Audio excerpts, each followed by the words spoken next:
Bonjour à tous, j'espère que vous allez bien. Malgré la très lourde et logique défaite contre l'AS Monaco, je ne vais pas revenir dessus car Thomas et toute l'équipe de Lyon Fan TV ont largement débattu brillamment, de manière un peu polémique certes, mais ça fait toujours plaisir de dire des vérités, car ce club en manque terriblement. Voilà, donc bravo à eux, bravo au live post-match qui a été exceptionnel. Voilà, n'hésitez pas à liker maintenant, comme dit tout le monde, bon peu importe pour moi, pour mon édito. Je vous fais un petit édito, sachant que oui, entre parenthèses, l'AS Monaco aurait gagné 5-0 à la mi-temps, ça aurait été amplement mérité. C'était vraiment porte ouverte à Hockey Corail, avec les insuffisances tactiques de Peter Bosz qu'on ne souligne plus. Voilà, donc je vais pas revenir dessus, je vais revenir sur quelque chose d'un tout petit peu différent qui est paru ce matin. Il y a le très sérieux CIES, donc l'Observatoire du football européen qui est basé en Suisse, qui fait souvent d'excellentes analyses sur les statistiques dans le football et le monde financier dans le football, qui a sorti une lettre hebdomadaire, numéro 367. Donc vous tapez footballobservatory.com, hein, comme vous voulez, voilà, .com, et vous trouverez la lettre hebdomadaire, donc footballobservatory.com. Et vous trouverez cette lettre 367 que je vous invite à lire, qui classe en gros une cinquantaine de clubs, les 50 plus gros clubs européens, en termes de bilan de transfert sur les 10 dernières années, donc la balance, donc entre les ventes et les achats. Alors figurez-vous qu'il y a des clubs, le club le plus mal classé, vous prendrez, allez-y, hein, je vous y invite vraiment, le club le plus mal classé est Manchester United, avec une dépense de 1,5 milliard d'euros sur 10 ans de transfert, et des ventes de 470 millions. C'est-à-dire que Manchester United a un déficit transfert seulement de 1 milliard d'euros.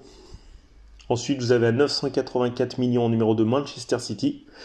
En numéro 3, le Paris Saint-Germain, qui a acheté pour 1,4 milliard d'euros de joueurs, et qui a vendu pour 500 millions. Quasiment 1 milliard de déficit également pour le PSG.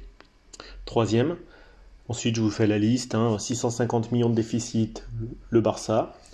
583 de déficit Arsenal. La Juventus, 561 millions en négatif. Milan AC, Everton, Aston Villa, Chelsea, 400 millions de négatifs. Non. Donc les gros clubs, concrètement, alors je cherche le Real Madrid un petit peu, il est un petit peu plus loin le Real Madrid, oui, c'est parce que le Real Madrid seulement moins 179 millions, donc une balance très légèrement négative, donc 1,163 milliards de dépenses et 984 millions de recettes. Voilà, donc c'est très intéressant. Très intéressant, Liverpool moins 347 millions. Alors là, on cherche l'Olympique Lyonnais, on se dit, oh là là, mais qu'est-ce qui se passe, on est où? Là, je redescends, et là, on arrive au club positif. Stade Rennais, plus 2 millions, 362 millions de recettes, 360 millions de dépenses transferts. Puis là, on avance. Voilà, Greuther Fürth, plus 16 millions. Alors, je vous signale quand même que le club qui est réputé pour son excellence de gestion, le Bayern de Munich, en l'occurrence, parce que la référence mondiale, le Bayern de Munich a dépensé pour 815 millions, beaucoup dans du français d'ailleurs, hein. Benjamin Pavard, Tolisso 42 millions, Hernandez, je crois c'est 80 millions si je ne me trompe pas. Le Bayern de Munich a dépensé pour 815 millions et a vendu pour 452 millions. Donc le Bayern de Munich est quasiment à 400 millions de déficit, 363 millions en transfert. Donc pas une très bonne politique a priori de gestion des transferts. Par contre, il y a un club. Et là, on y arrive. Notre club, à nous. Là, on arrive sur la Ligue 1. Alors la Ligue 1, plus 17 millions Strasbourg, Brest, plus 23 millions, le RC Lens, plus 26 millions. Donc nous sommes dans des clubs qui vendent plus cher, qui vendent bien, mais qui achètent peu cher. Voilà, globalement, Lorient, plus 51 millions. Puis là, on se dit, mais ouais, Lyon, Monaco, plus 86 millions. Alors Monaco, qui est soi-disant, parce que c'est toujours bien de regarder les chiffres, le spécialiste en Europe, même en France, du trading. C'est-à-dire qu'on achète Martial 5 millions et on le revend 60, je crois, à Manchester United. Donc eux, ils ont eu cette réputation très longtemps d'être le club vraiment très spécialiste. Alors Monaco, il faut savoir qu'ils ont dépensé pour 1 milliard 18 millions d'euros. Et en dépenses et en recettes, ils ont 1 milliard 104 millions.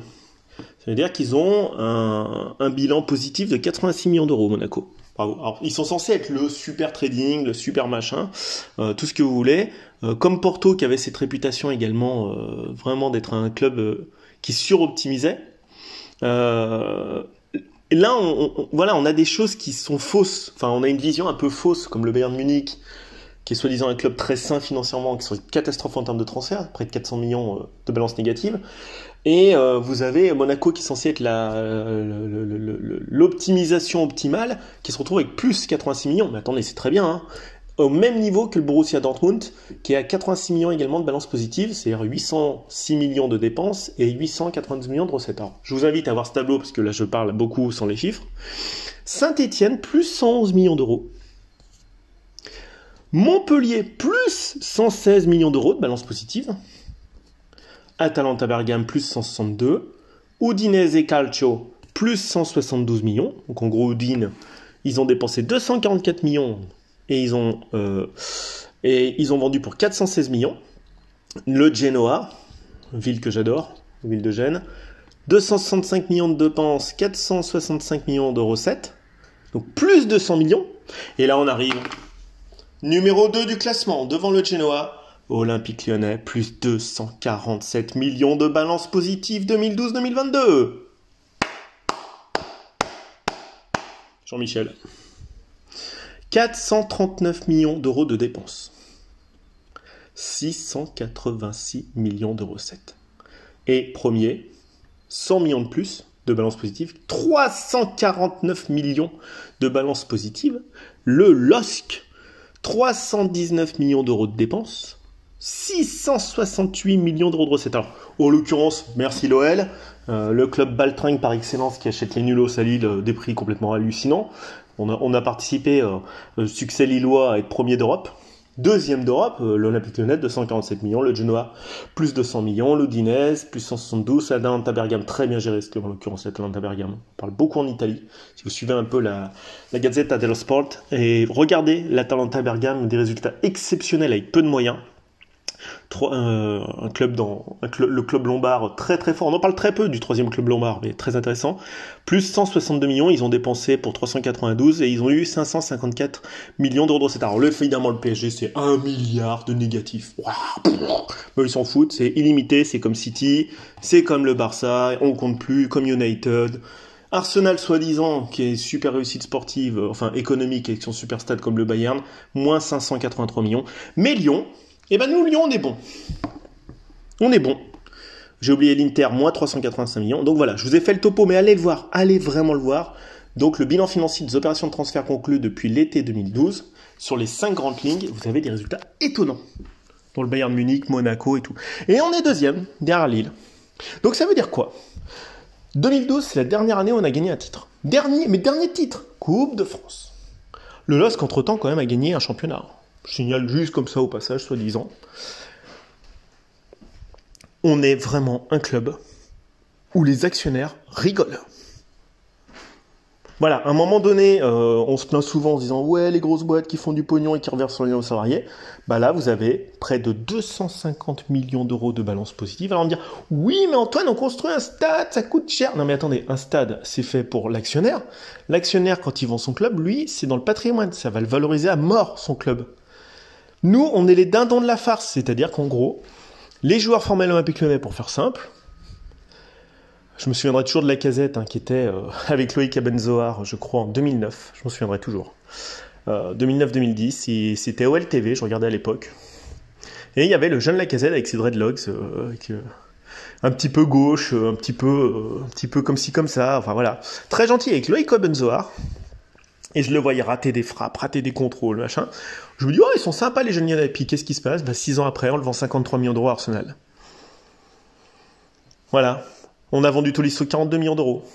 On a vendu Tanguy Ndombele 62 millions. Mais on retrouve jamais, on s'y retrouve jamais, Vous avez beau acheter des Guimarães et tout ce que vous voulez pour remplacer Tanguy Ndombele. Vous voyez bien quand Tanguy Ndombele revient, c'est plus fort que Guimarães. C'est du simple au double niveau. Bon, on a vu 45 minutes contre Monaco, on a vu la différence de niveau entre Bruno Guimaraes, j'aime beaucoup, même si je l'ai taillé, c'est un très bon joueur, mais l'autre, c'est un niveau, quand il s'y met, c'est un niveau exceptionnel, Tanguy Ndombele. Mourinho d'ailleurs lui-même disait, Tanguy Ndombele, c'est le meilleur milieu de terrain du monde, s'il s'en donne les moyens. Mais nous, on vend les pépites. Un par un, Tolisso, Lacazette, on vend. On vend ce qu'on forme, Gouiri, on vend. Mais nous, on s'y retrouve jamais derrière sportivement. Alors après, on va critiquer Boss, on va critiquer Juninho, on va critiquer... Moi, le premier. Mais si on regarde vraiment la newsletter hebdomadaire de l'Observatoire du football basé en Suisse, vraiment, vous comprenez surtout que les actionnaires, eux, ils ont dégagé quand même près de 250 millions d'euros de balance positive de trading. Loin devant Monaco. Loin. Et pendant 10 ans, qu'est-ce qu'on a gagné en titre? Nada. Rien. Pas un pot de sucre, même pas un trophée des champions. Voilà. C'est tout ce que j'avais à dire. Petit édito. Très intéressant parfois, des petits chiffres. N'oubliez jamais, l'Olympique Lyonnais, c'est plus 247 millions d'euros de balance positive de transfert entre les achats et les ventes sur 10 ans. Ne l'oubliez jamais. Un quart de milliard d'euros. C'est des chiffres colossaux. Et nous, pendant ce temps, on a nos yeux pour pleurer, pour regarder des Enrique, pour regarder des Boateng, 0 €, Shaqiri Simon, mais revendu 7 millions. On n'a pas dépensé un copec. Les seuls copecs qu'on a dépensés, c'est parce qu'on a vendu Bruno Guimaraes et on a acheté Romain Fèvre 15 millions. On ne dépense plus rien, on fait que de la revente, comme Porto fut un temps. On ne sert plus à rien. On achète un joueur, Aulas en fin de saison, il sait qu'il a déjà vendu Paqueta 60 millions d'euros. C'est déjà programmé. On est vraiment... C'est pas la peine de dire aux gens, allez prendre vos abonnements au stade. On vous vend du fantoche. On a un gars qui perce, on le vend. Cherki, bon honnêtement, je pense qu'on va le vendre.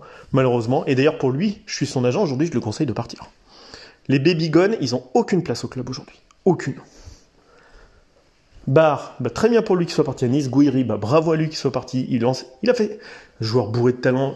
Il se pète les ligaments du genou, il dit j'ai pas de place, il se pète les ligaments du genou, qu'est-ce qu'on lui dit? T'as pas de place. Au lieu de lui dire les gamins, vas-y remets-toi, tu vas y arriver et tout. Amine, vas-y remets-toi, tu vas y arriver. On lui dit non, tu pars. Il se casse à 18 ans, il se pète les ligaments. 6 mois d'arrêt. Qu'est-ce qu'on lui dit au lieu de l'encourager? Tu pars. Il est parti en tout cas la saison d'après, 16 buts avec l'OGC Nice. Bravo à lui. Bravo, grand mental. Il a bien fait de partir et il est en train de dire à tous les copains de l'académie, partez. Il n'y avait pas de place. Malo Gusto, il va partir. Pourquoi il partirait pas? Parce que c'est l'autre trompette qui ressemble à rien du tout, Dubois. Ça fait 6 mois que je dis que Gusto doit lui prendre sa place après le match contre le PSG à l'aller. Le penalty où Neymar lui arrache le maillot et tout. Enfin, n'importe quoi. On a vu que Gusto, il avait du talent. Gusto, il a une autoroute devant lui en équipe de France pour 10 ans s'il s'y met. Un super joueur de couloir. Mais il a quoi comme place Olympique Lyonnais? Ils ont un truc en tête à Aulas et compagnie, c'est de le vendre 20, 30 millions. C'est tout ce qu'ils veulent. C'est que du pognon maintenant, l'Olympique Lyonnais. Nous, le sportif, c'est zéro pour les joueurs nés à Lyon, formés à Lyon, dans la banlieue lyonnaise. Ils ont zéro espoir de percer. Aouar, le seul truc... Pourquoi il n'est pas motivé, Aouar? Moi, je connais pas le gars, mais à un moment donné, ça fait 5 ans qu'on veut vous vendre. Comment voulez-vous vous projeter dans la boîte? C'est absolument impossible. Impossible. Même s'il y a des critiques sur la méforme des joueurs, machin, tout ce que vous voulez, il peut pas se projeter, Oussama Aouar. Il a aucune capacité de projection dans un projet où on ne souhaite plus le voir. Donc les agents, alors je sais pas qui c'est, ces agents, ils vont dire, mais regarde, Amine Gouiri, il est parti, regarde, Anthony Martial, il est parti, mais ils partent tous pour faire leur carrière. Il n'y a pas de place. De toute façon, il n'y a pas de place, que le but, c'est dès que vous percez, vous êtes vendu. Voilà, c'est ça les 247 millions d'euros. Merci Jean-Michel. La soupe est bonne pour toi, elle est très mauvaise pour nous, c'est la soupe à la grimace. C'est tout ce que j'avais à dire. Je vous souhaite une très bonne journée néanmoins. Et je vous invite à aller voir ces petits chiffres extrêmement éclairants. L'économique est bien supérieure au sport du côté de l'Olympique Lyonnais. Ça fait trop longtemps que ça dure.